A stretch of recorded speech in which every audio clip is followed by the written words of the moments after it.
자, 바로 이어서 가겠습니다. 자, 조합의 개념은 하셨죠? 예, 조합은 토지 소유자들이 모여서 야, 내가 내 땅 17일만 내놓고 우리가 나갔다가 땅 다시 받자. 땅 다시 받을 때 내가 기존에 있던 땅이 1억짜리 땅이었어. 사업이 끝나고 난 다음에 받았는데 2억짜리 땅이 됐네. 그럼 1억의 수익이 생긴 거죠. 왜? 기존에 농지였는데 도시로 만들었으니까 땅값이 올라가겠죠. 대신에 수익을 얻었으면 내놔야 될 거 아니에요. 수익 개발 사업은 비용을 내라고 그러는데 안 내요. 그래서 이들이 그럼 땅을 내놓고 땅을 다시 받고 가자. 나갔다가 들어온다. 이게 무슨 방식이에요? 환지 방식이지.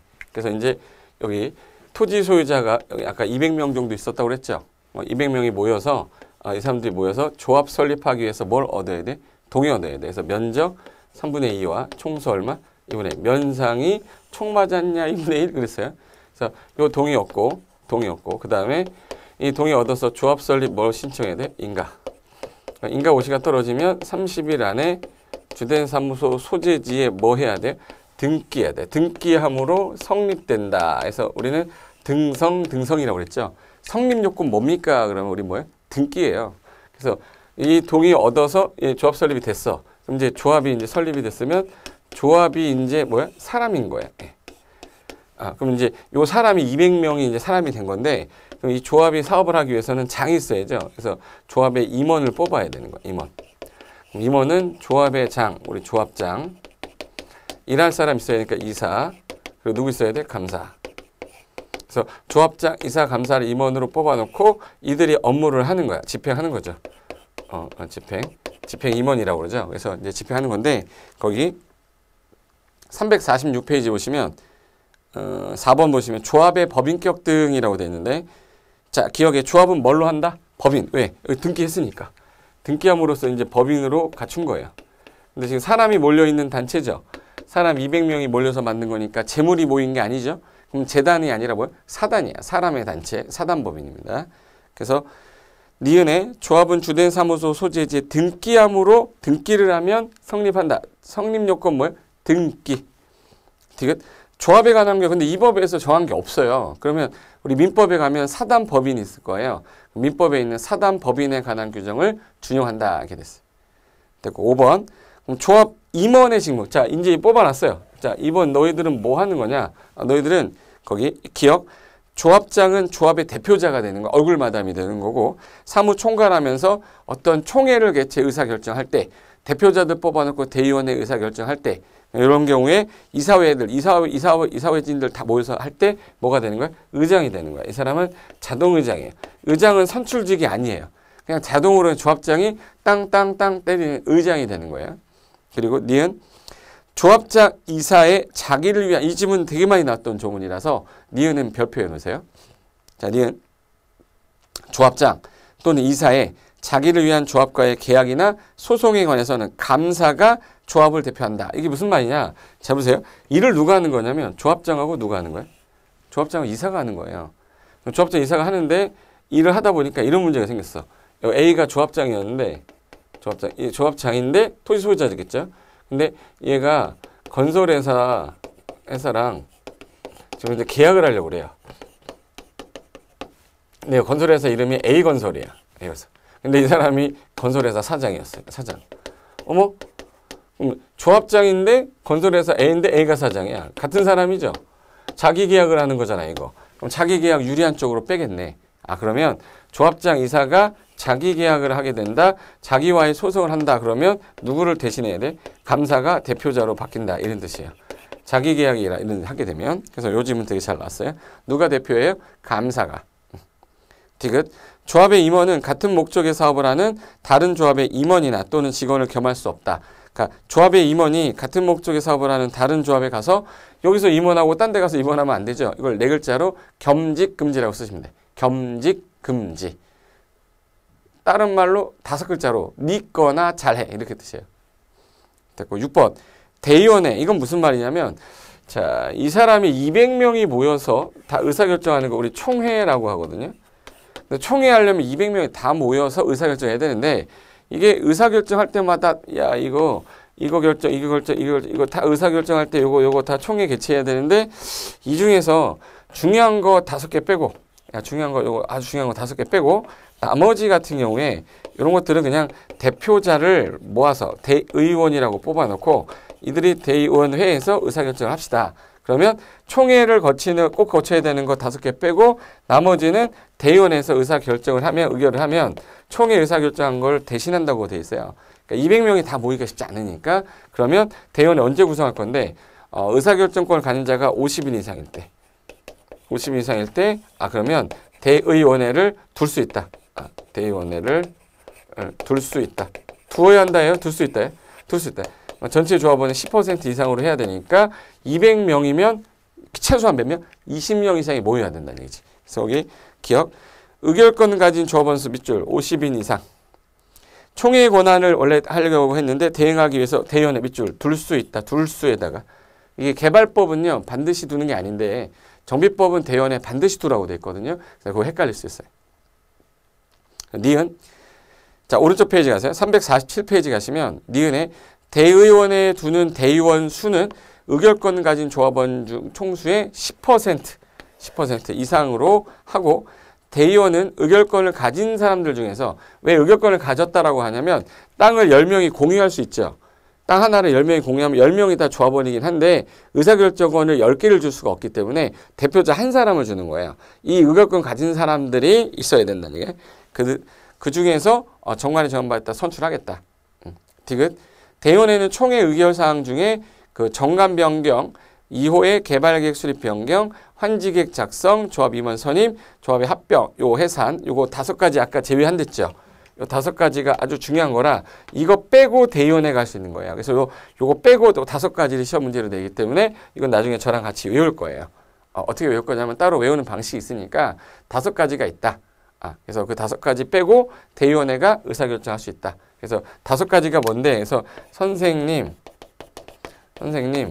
요게 이제 개발법, 그래서 이제 공법이 개정이 너무 자주 돼서 개정되면 머리가 환장합니다. 개정되면 환장합니다. 이렇게 됐어요. 요거는 반드시 총회 개최하는 거거든요. 그래서 여기서 선임 뭐야? 임원의 선임. 개발계획 변경, 정관 변경, 환지계획 변경, 합병 해산해서 요 5가지만 외우시면 돼. 지금은 연습하는 거니까 그냥 선생님 개정되면 완장합니다. 되게 중요한 건가 봐. 이건 반드시 총회 개최한대요. 이거 제외하고 의사결정 대신할 수 있다. 그래서 선생님 할 때 생님은 없어요. 뭐냐면 조합 임원들 선임하는 거 다 모여라. 개발계획 바꾸는 거 다 모여라. 정관 바꾸는 거 조합은 다 모여라. 총회라. 그리고 환지계획은 되게 중요한 거거든요. 토지 소유권 배분이기 때문에 다 모여라. 합병해서는 다 모여야 가능한 거죠. 요 5개 중에 4개 쓴 다음에 아닌 거 하나 딱 집어넣고 총회 의사결정을 대신할 수 있는 거 골라라 그러면 이거 못한댔죠. 그럼 4개 지우고 남는 거 하나가 답인 거예요. 안 그러면 이걸 12개를 다 외워야 돼요. 그래서 나중에 5개는 반드시 총회 개최한다를 외워버리면 되니까 한번 들어두는 겁니다. 기초과정이니까 선생님 개정되면 환장합니다. 선이 뭐야 그러면 몰라요. 나중에 알게 돼요. 이렇게 하면 돼. 임원 선임, 개발계획, 정관 변경, 환지계획 변경, 합병 해산 그 5가지. 요거를 제외하고 총회 권한 대행할 수 있는 게 대의원회다. 이렇게 하시면 돼요. 됐고 2번 가겠습니다. 실시계획 등 실시계획 작성. 여기서 실시계획 단어가 어렵거든요. 실시를 하겠다. 누가 하는데 시행자가 이렇게 할게요. 실시계획. 앞에 있는 개발계획에 맞게 짜야겠네. 그죠? 그럼 실시계획은 무슨 계획에 맞게? 개발계획에 맞게 짜되 여기에 무슨 계획이 들어있어요? 그럼 뭐? 지구단위 들어있어요. 지구단위 몇 년 안에 짜는 거기 때문에 3년. 그럼 실시계획도 3년 안에 인가시청을 하셔야 됩니다. 까지만 하시면 되는 거야. 그래서 여기 자, 큰 2번에 진한 네모 2번에 1. 실시계획 작성. 시행자는 개발계획에 맞게 도시개발사업에 관한 실시계획을 작성해야 된다. 뭐에 맞게 짜야 돼요? 개발계획에. 앞에 있는 거에 맞게. 개발계획에 맞게. 그리고 이 경우 실시계획 뭐 포함돼? 현관펜? 지구단위 포함됩니다. 현관펜 하세요. 지구단위 포함. 그리고 이제 2번 실시계획 고시공람. 실시계획 내용은 이제 고시가 됐다는 얘기는 좋다. 이렇게 해도 좋아. 라고 고시까지 해줬어. 그러면 이제 도시군관리계 결정한 사항은 도시군관리 결정고시 된 거로 보겠다. 맞죠? 3번. 도시개발사업의 시행방식에서 시행방식이 분류라고 돼 있죠. 도시개발사업은 시행자가 도시개발구역의 토지 등을 수용, 사용하는 방식이나 환지 방식이나 혼용 방식. 아까 3방식 있다고 그랬죠. 수용 방식, 환지 방식, 혼용 방식. 여기 있다. 3가지가 있다. 근데 이 방식을 하다가 중간에 좀 힘들면 바꿀 수는 있어요. 그게 이제 쌍가로 이번에 시행 방식의 변경이라고 돼 있어요. 지정권자는 개발구역의 지정 이후에 다음 어느 하나 해당이 된다면 개발 사업의 시행 방식을 변경할 수 있다. 바꾼다는 얘기죠. 바꾸는 사유는 뭐 별다른 건 없고요. 1, 2, 3은 외울 필요 없어요. 시행 방식이 변경이 가능하다. 이거 하나 들어두시면 돼. 기초과정에서. 심화 가서도 잘 안 보는 구조이니까 그거 하나 보시고. 쌍가로 3번 시행 방식 결정. 이게 별표예요. 이게 시험에 주로 나오는데, 자, 환지 방식은 다음에 어느 하나 해당할 때 한다라고 돼 있는데, 자, 환지는 나갔다가 들어오는 거죠. 그럼 기존에 있던 땅을 나갔다가 들어오면 도로 구획이 되면서 기반시설이 확장이 됩니다. 그러면 공공시설 용지 확보되고 토지구획 정리되면서 형질 바꾸죠. 나갔다가 들어와서 토지의 가치 효용이 증진되는 형태. 이게 무슨 방식이에요? 환지예요. 하나 더. 땅값이 수용하려고 그랬더니 너무 비싼 겁니다. 수용할 수가 없잖아. 그때는 뭘로? 환지로. 그래서 거기 기억. 대지로서의 효용 증진과 공공시설 정비를 위해 필요하다. 토지를 교환하고 분합화, 분필합필하고 구획 변경해서 또는 지목 형지 변경이나 공공시설 설치 변경이 필요할 때 하는 거. 이거 무슨 방식이에요? 환지 방식. 니은 도시개발 사업을 시행하는 지역의 지가가 인근의 다른 지역에 비해 현저히 너무 비싸. 그 밑줄. 현저히 높아. 그럼 수용해가지고 쫄딱 망할 수가 없잖아요. 그럼 수용 사용 방식으로 하는 게 어려울 때 하는 방식이 뭐예요? 환지 이게 된 거예요. 환지. 2번. 자, 수용이라는 거는 이걸 한꺼번에 다 사와버리는 거죠. 다 사와버리는 거니까 싹 밀어버리는 거잖아. 대규모로 할 때 쓰는 게 수용입니다. 그러니까 집단적 단지 조성이라는 표현이 꼭 나와야 돼. 그래서 여기 수용 사용 방식에서 계획적이고 체계적인 도시개발 등 집단적이라는 단어가 키워드예요. 동그라미 집단적. 대규모로 싹 밀어서 조성 공급이 필요할 때 하는 거 뭐야? 수용 사용 방식이다. 3번. 혼용 방식. 도시개발구역으로 지하려는 지역이 부분적으로 수용 사용 방식을 하기도 하고 환지로 섞어 써. 이게 환지, 혼용이죠. 그러니까 혼용은 할 게 없는 거죠. 섞어 쓴다 이런 뜻이니까. 그럼 이제 수용 방식의 이제 사업이 이제 먼저 들어갈 건데, 자, 요 수용 방식부터 할 겁니다. 자, 수용 방식 지어볼게요. 자, 수용을 한다는 얘기는 첫 번째, 이 시행자 중에서 수용이 되는 사람이 있냐 없냐를 찾아야 돼. 자, 수용하려면 첫 번째 조건. 자, 여기 공공하고 민간 중에 누가 좀 제약이 심하겠다. 이 정도만 일단 개념만 잡으셔도 돼요. 여기를 갑이라는 시행자가 수용을 하겠다. 수용하려면 제일 먼저 뭘 줘야 되냐? 보상을 해줘야 돼요. 근데 이게 무슨 사업이어야죠? 공익사업이어야 돼. 공익사업 시행자는 공공부문한테는 수용 권한을 줘도 되겠지만 이 공공이 아닌 애한테 수용 권한을 준다는 건 이건 약간 그렇지 않냐 해서 수용에 관한 일반법을 준용합시다. 수용에 관한 일반법을 우리 좀 어려운 말로 공익사업을 위한 토지 등의 취득 및 보상에 관한 법률에서 공취법이라고 그래요. 공익사업 하려고 취득하거나 하는 거야. 그럼 공취법이라 하는데 이 공취법에서 준용을 할 건데 민간한테 수용 권한을 그냥 주는 건 좀 그래. 그러니까 민간 너는 수용하려면 그러면 최소한 이 땅 전체의 면적 3분의 1 있죠. 여기는 면적 나오면 다 3분의 1. 3분의 1을 네가 소유하고 있는 상태에서 총수 2분의 1 동의 얻어라. 그래서 아까 조합 설립할 때 동의 요건이 면상이 총마자의 2분의 1 똑같죠. 근데 여기는 뭐가 하나 붙어요? 소유해야 돼. 소유. 갖고 있는 상태에서 2분의 1 동의를 얻어야만 수용 권한 주겠다. 누구는? 민간. 근데 누구는 못해요? 조합은 전부 나갔다 전부 들어오는 것밖에 못하잖아요. 그래서 조합 빼고 민간의 동의 얻어라 이렇게 됐어요. 그래서 한번 볼까요? 자, 쌍가로 1번 갈게요. 큰 4번에 수용 사용 방식 사업 시행에서 1. 토지 등의 수용 또는 사용. 1. 시행자의 수용 사용. 시행자는 도시개발 사업에 필요한 토지 등을 수용하거나 사용할 수 있다. 다만 민간 시행자 후 현관패, 조합 제외. 조합은 아까 전부를 환지 방식하는 것밖에 못한다고 그랬어요. 그러니까 수용 못하니까 조합을 빼고 민간 시행자는 사업 대상 면적 3분의 2 동그라미 소유. 총수 2분의 1 동의를 받아야 된다. 됐고 2번 공취법 준용이라고 이름이 되게 길지요. 공익사업을 위한 토지 등의 취득 및 보상에 관한 법률. 너무 길어서 우리는 공취법이라고 하는 거야. 공취법. 특례. 자, 토지 등의 수용 사유에 관한 이 법에 특별한 규정이 있는 경우 아니라면 공취법을 그대로 준용하겠다. 공취법을 준용한다는 얘기는 그대로 갖고 올 건데 안 하는 게 있어요. 여기 공취법에 뭐라고 돼 있냐면 수용하려면 그게 국토교통부 장관한테 가서 너 공익 사업 인정을 받아와라 이렇게 됐어요. 523 인정을 받아야 수용이 가능하게 해주겠다 이렇게 돼 있거든요. 지금 이걸 줄여서 우리는 사업 인정이라고 그래요. 사업 인정 줄여서 원래 공익사업 인정인데 사업 인정을 받으래. 근데 여기서 시행자가 도시개발 사업하려고 시행자 지정받아서 CC에 인가받은 거 아닙니까? 그럼 얘네들한테 사업 인정을 또 받아라 그러면 2번 받는 거잖아요. 그러면 여기 이 땅이 수용 대상이다 또는 사용 대상이다.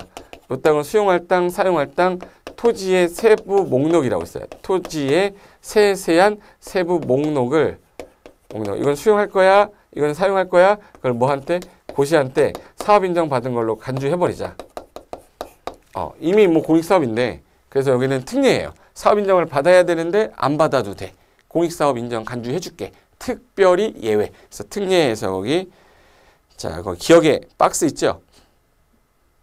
사업 인정 특례. 수용 또는 사용 방식의 대상이 되는 토지 세부 목록 고시하면 공시법에 따른 사업 인정 고시가 있었던 걸로 간주하겠다. 사업 인정 간주되는 시기가 언제예요? 그럼 단독 문제로 나오면 토지 세부 목록 고시에다 현관펜 하시면 되고. 그리고 재결 신청이라고 여기는 공시법에 재결 신청이란 건 수용 보상금을 주겠다라고 협의를 했는데 협의가 안 돼요. 그럼 이제 다시 한번 결정해달라 이게 아니에요. 재판으로 결정해 주세요라는 뜻이야. 재판 결정을 1년 안에 신청해야 되는데 안 하게 되면 수용 권한은 실효됩니다 라고 돼 있는데 수용 권한이 실효됐다. 그럼 이 시행자가 만약에 깜빡하고 못했어요. 1년이 지났어. 그럼 이 땅을 수용이 안 되면 개발 사업을 못하죠. 그럼 이 시행자를 보호하기 위해서는 그럼 재결 신청 기간을 이 법에서는 사업 시행 기간까지 연장해 주겠다. 이 사업이 끝나는 사업 시행 기간까지 연장해서 이게 특례라는 게 연장해 주겠다. 특례. 됐고. 그래서 여기 니은에 있어요. 재결 신청 기간 특례에서 재결 신청은 개발 계획에서 정했던 개발 사업 시행 기간 종료할 때까지 하면 된다. 끝날 때까지. 그리고 토지 상환 채권으로 갈게요. 이거 별표하세요. 도시개발법에서 채권이 2개가 나오는데 도시개발 채권하고 토지 상환 채권이 좀 잘 나와요. 그래서 이제 그 토지 상환 채권 관련된 내용을 한번 볼까요? 토지 상환 채권 뭐냐? 한번 볼게요.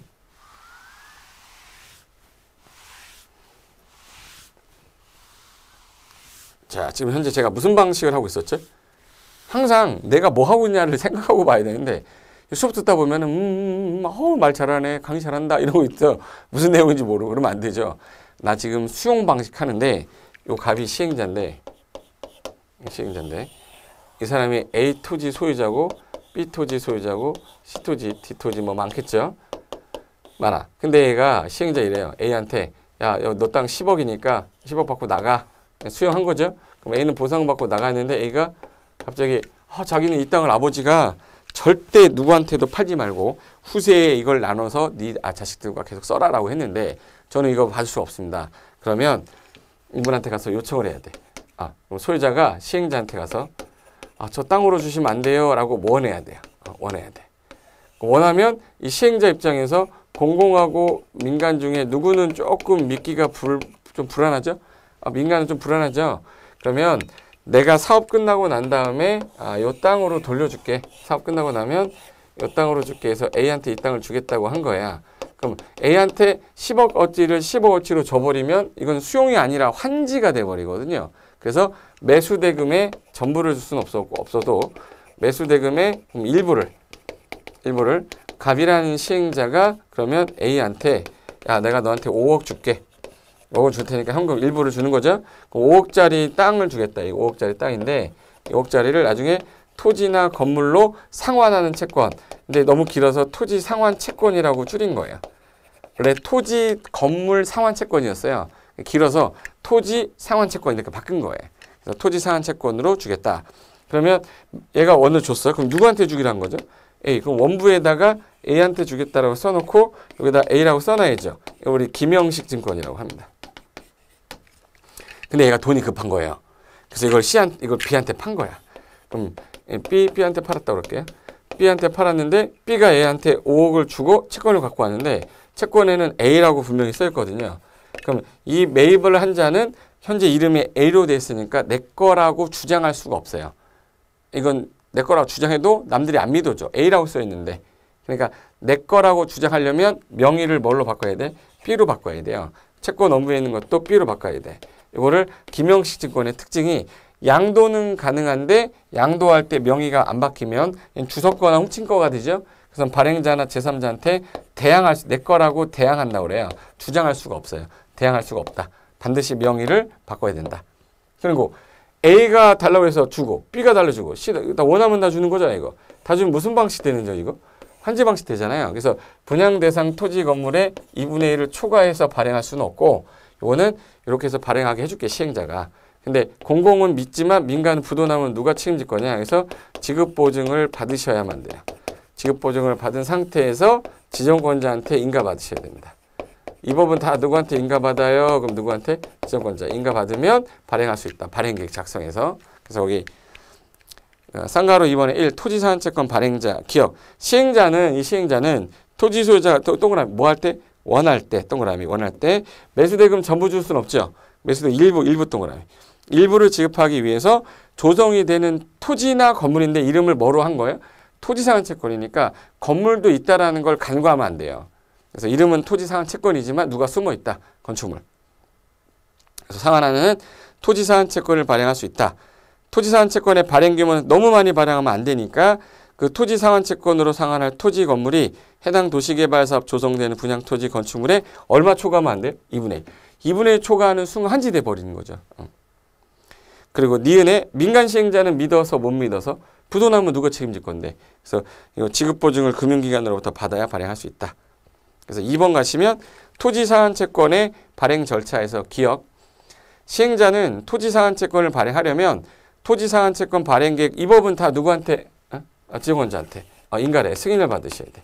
승인 받고 그 다음에 이 사람한테 발행해줬구나. 근데 니은에 보시면 이게 시험이 잘 나와요. 토지상환채권의 이율은 발행 당시 은행의 예금 금리, 부동산 수급 사항 고려하여 발행자가 정한다. 그렇죠?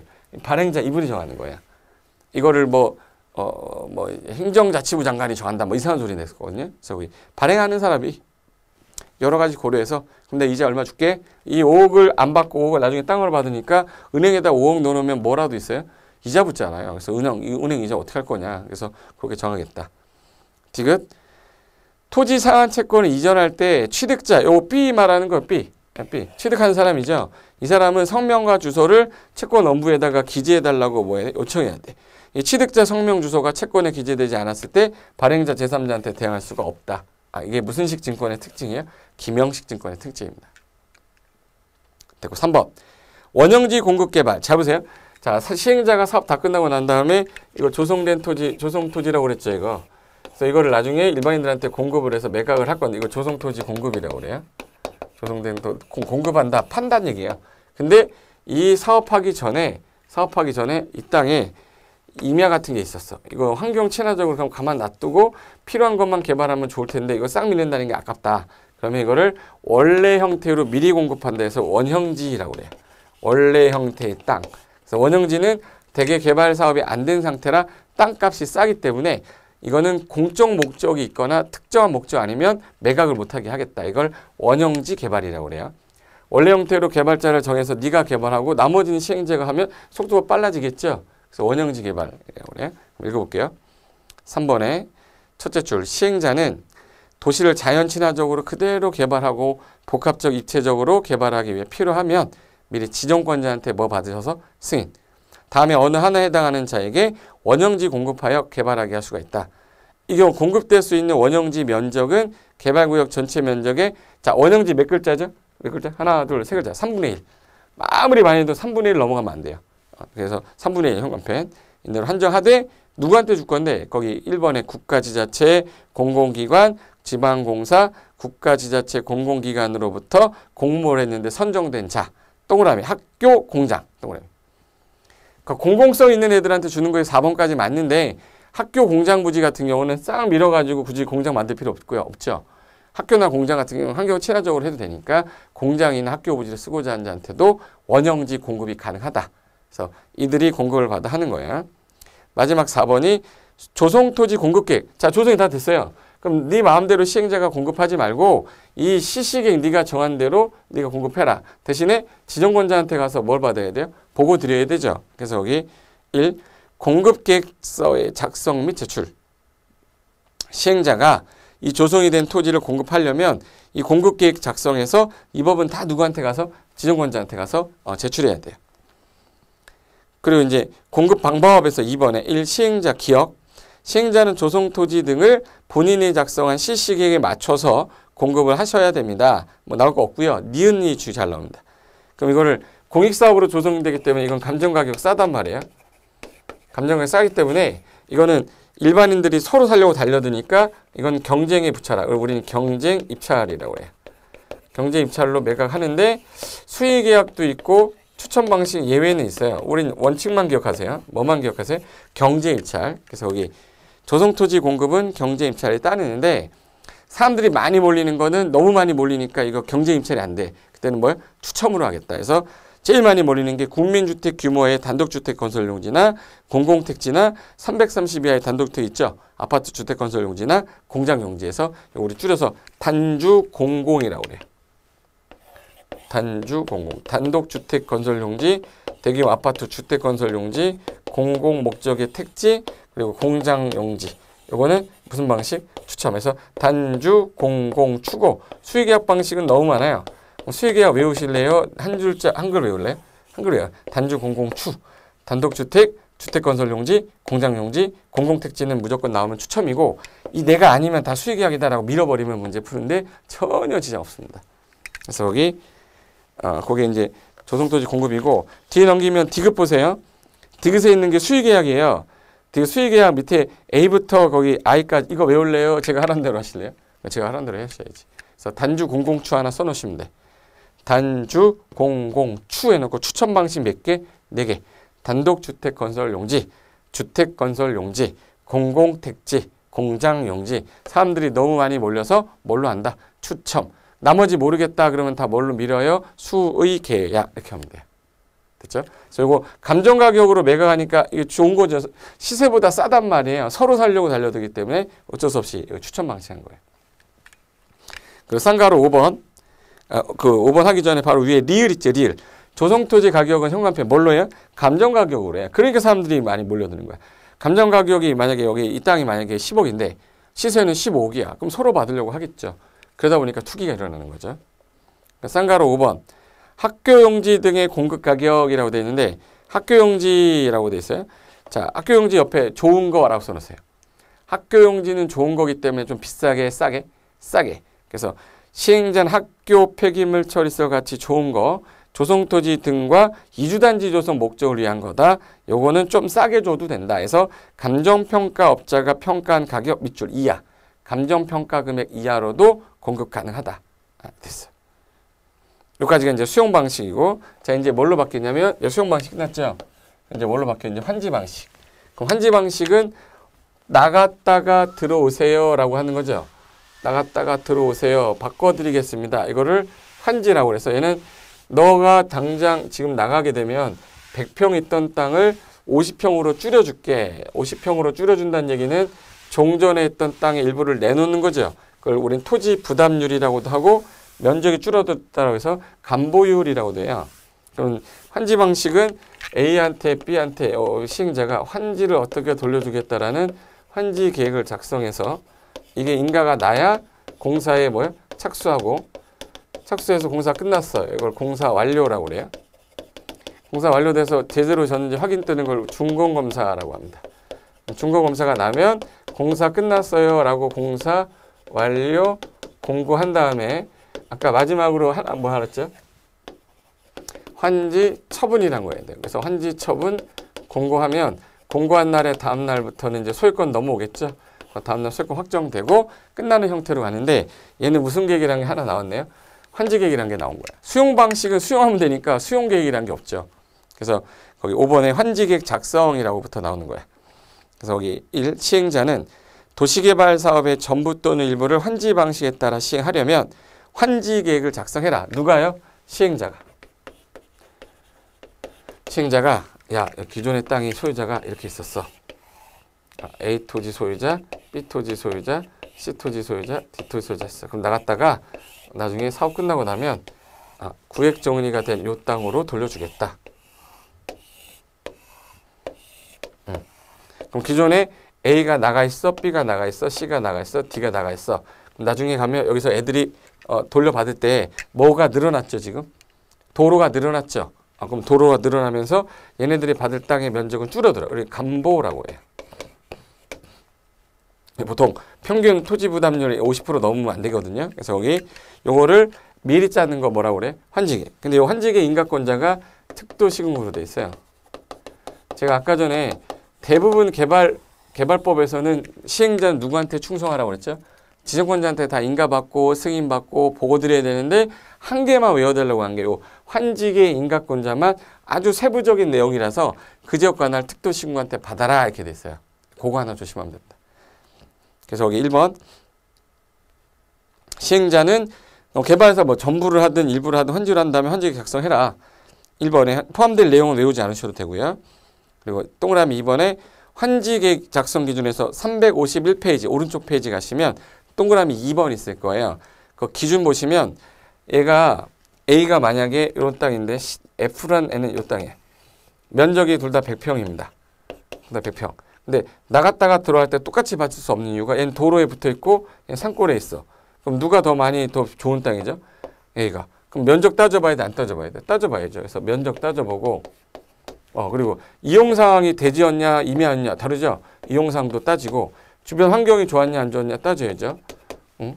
그리고 이제 위치가 어디였냐, 도로 옆에 있냐, 지목이 뭐였냐, 그리고 면적이 어땠냐, 그리고 예를 들어서 위치, 지목, 면적, 기존에 이제 토질도 봐야 돼, 토질 또는 수리, 또 이용 상황, 또 여러 가지 환경. 그래서 요거를 종합 고려하여 환지 계획을 작성을 시행자가 해라. 이걸 환지 작성 기준이라고 그래요. 기준인데 거기 보시면 환지 계획은 종전 토지의 위지면, 위치, 지목, 면적, 밑줄, 토질 수리 이용상 환경 밑줄, 토수리한 종합 고려하여 점리적으로 정하되 그 3번에 만약에 안 받겠다 할 수도 있죠. 만약에 A, B, C, D 중에서 F라는 안 받겠다 할 수 있죠. 이걸 환지를 안 받겠다 해서 환지 지정하지 않았다 해서 환지 부지정이라고도 하고 환지로 정하지 않은 건 뭐 환지 부지정. 나갔다가 들어왔는데 원래 받을 땅보다 더 받았어. 그 무슨 환지? 증환지. 덜 받았네. 더 받고 덜 받으면 뭐야? 감환지라고 그래. 제대로 받았다 그러면 적응돼서 제대로 한 환지에서 적응환지에서 증환지란 말도 쓰고요. 적게 받으면 감환지란 말도 쓰고 제대로 받으면 뭐라고 그래? 적응환지라고 그래요. 안 받게 되면 환지 뭐라고 그러고 부지정. 이런 용어를 쓰니까 용어부터 이해를 하셔야 되는 거예요. 그래서 여기 3번에 신청 동의에 대한 환지 제외해서 토지 소유자가 신청해서 나는 이 돈 땅 안 받고요. 돈 받고 다른 사업 하랍니다. 동의하면 전부 일부에 대해 환지 정하지 아니할 수 있다. 그럼 돈 받고 떠날 때 임차인 있으면 임차인 보증금 갖고 날아갈 수 있기 때문에 임차권자 동의도 받으세요. 그래서 이거를 3번에 환지 부지정이라고 쓰시면 돼요. 환지 부지정. 그리고 이제 4번 환지 제외했으면 자, 얘 돈 받기로 했으면 돈 줬으면 나가야 되는데 안 나갈지 모르니까 야, 너 이제 사용 수익 하지 마. 사용 수익 정지 명할 수 있어요. 돈 받았으면 나가세요라고. 그래서 여기 시행자는 환지를 정하지 아니하기로 결정된 토지 소유자나 임차권자 등에게 날짜 정해서 너 그날부터는 땅 사용하지 마, 수용하지 마라고 할 수 있는데 갑자기 가면 안 되니까 이사 갈 날짜는 줘야 되니까 30일 이상의 기간은 주고 사용 수익 정지 명할 수 있다 이렇게 된 거예요. 그래서 여기 30일 이상 기간을 두고 미리 해당 소유자, 임차권자 등에게 알려라. 시간 좀 줘라 그 얘기죠. 그리고 5번 토지 면적을 고려한 환지. 너무 토지 면적을 조정할 필요가 있을 때 면적이 작은 토지는 과소토지 안 되게 더 주는 거 뭐예요? 증환지라고 쓰면 되고요. 면적을 늘려주는 거. 그리고 환지대사 제외하는 거 뭐예요? 환지 부지정. 면적이 넓은 토지는 좀 줄여주는 거. 줄여주는 거 무슨 환지? 감환지. 그래서 요거를 짜는 계획을 환지 계획이라고 하시면 돼. 그 입차환지는 땅 갖고 있던 사람이 땅 받아야 되는데 땅 대신에 건물하고 이 건물에 딸려있는 공유지분 받았어요. 이걸 우린 입차환지라고 그래. 땅을 받는 게 뭐예요? 환지인데 건물하고 공유지분 받았으니까 입체적 권리 변동이 됐다 해서 입체환지라고 하는데 기억, 니은, 디귿은 아직 볼 필요 없고요.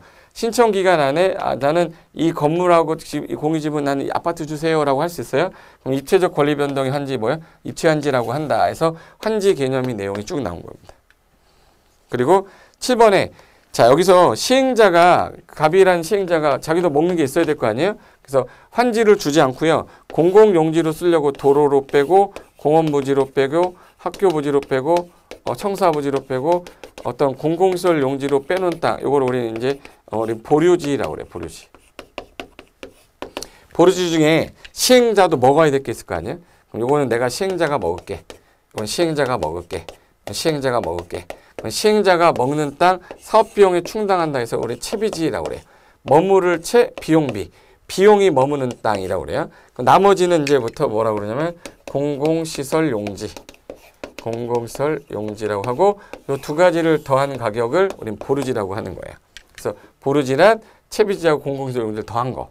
그래서 거기 채비지 보류지 있죠? 7번에 한 시행자는 도시개발 사업에 필요한 경비에 충당하거나 규약 규정 정관에서 좀 쓰려고 빼놓은 환지로 정하지 아니하고 뭘로 정해놔 이거? 보류지로 빼놔요.